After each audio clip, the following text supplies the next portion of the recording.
As you walk into the property, this is the condition that the tenant left the property in.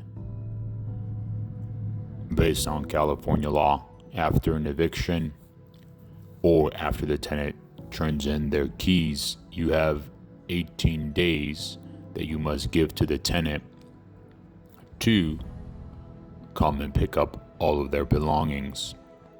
After the 18-day period, there is additional legal procedures that one must have to follow. If the items are over $700, you have to use your best judgment to figure out what any of these items are actually worth. The way I would approach this is none of the stuff here is worth anything, and the reason for it being is one thing you cannot see in the video is you can't smell, and the smell at the property is so ferocious because pretty much everything and all over the place is covered in feces. I wouldn't presume anyone would want to any of these things, purchase them or free of charge. So at the moment, as we're going around the property, as you can see, an insurance claim has been filed, and so we're walking it with the adjuster to review everything, because this will be classified as malicious mischief, where the tenant willfully left all of this here. This was not by accident. They malicious and its mischievous behavior. There's additional mold and things like that. So this is going to be an entire process of seeing the whole thing through, and we're going to take this property from this disastrous state that it was in. And the idea of insurance, of having insurance, is what's called indemnification. And so what we're hoping for is this indemnification to take place, which would restore the owner back to their original state. No better, no worse, to the original state, including any losses, additional losses beyond, like income from rent and things like that. So this is what we're looking at when we're doing this insurance first review, is looking at all of these things at the property that were left. And as you can see, who would want to take any of these things? They wouldn't. Most of this is going to be junk and trash. They also left other items which might be considered value, like an iPhone and a laptop, which you will see later in the video. But again, what would qualify those things valuable?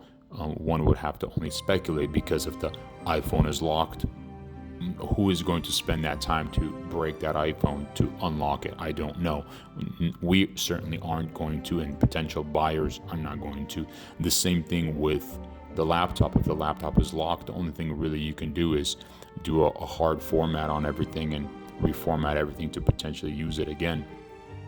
So again, that's going to take time and additional costs and expenses for IT to recreate that laptop. Now we're going to the second floor. As you can see, there's actually dog hair all over the property, in the carpet. There's dog feces all over the carpet as well. You'll see that here on the second floor. There's some of these black spots on the floor are actually feces. And the tenant has left everything in the property for someone else to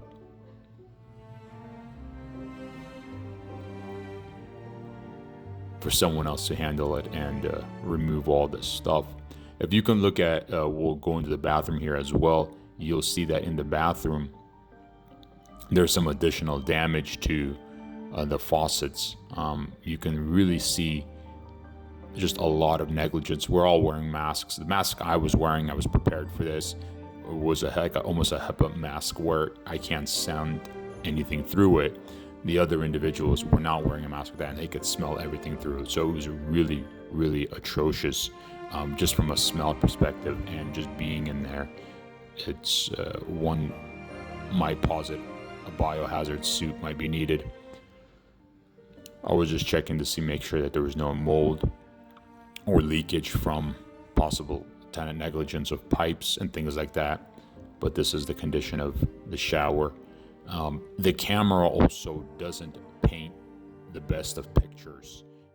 If you're actually there visibly, it's much worse. There's feces right there than it looks on camera, just because the camera doesn't pick up everything your eyes would pick up normally.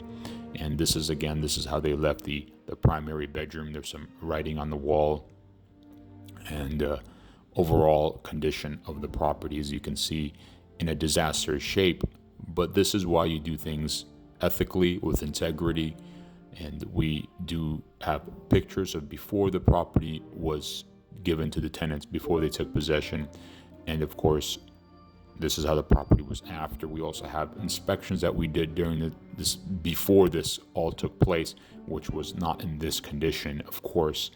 And this condition of the property really ended towards the end of the tenancy, prior to them vacating fully, or not fully, one could say, leaving all their belongings, all the trash and disaster for the owner to then figure out what they're going to be doing with it.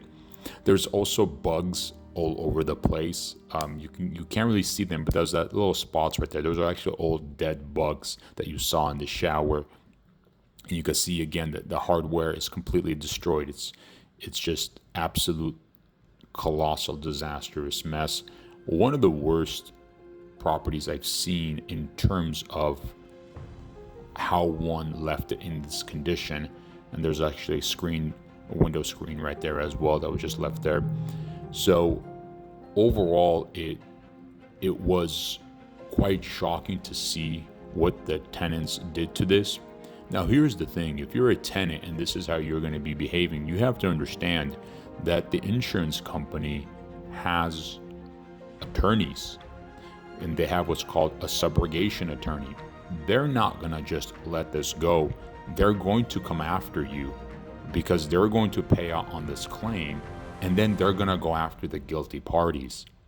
And this is not something you want to look at and say, this is what I want to do. No, you don't want to do this. You do not want to behave in such a manner, because you will pay the price for it, and the price will be extreme. You're going to have an entire extremely large insurance organization going after you financially and legally. You signed what we have is in this particular case, 170-page plus lease, which includes the CCNRs and the HOA documents for the complex you're in. You signed a very explicit lease, and this is not how you want to behave as a tenant. This is terrible. The house was beautiful, immaculate shape, and this is how it was left for the owner when they moved out. Now, I understand there was some serious things that took place with the tenants, which we can't discuss in the video. However, it doesn't matter how terrible things get. One always needs to make sure that they're acting with integrity and decency, because things will only get worse if this is how you leave a property. So I hope this is a lesson for everyone that's watching this video, that you as an owner, you might experience something like this. In my 20 years career in real estate, this is the worst I've ever seen a property be left in. I've seen worse damage, meaning like fires that have taken place, or maybe like a catastrophic accident where a car ran into the building. Those do happen, but in terms of tenant vacating the property and leaving it in such condition, this would be the worst condition I've ever seen a property be left in. And the good out of all of this is that when you do things with integrity, honestly, the insurance company comes in, they look at the loss, they look at the coverage, and hopefully you have good insurance, and they pay out on the claim and indemnify you as an owner to restore you to before the loss condition. No better, no worse, but before the loss condition.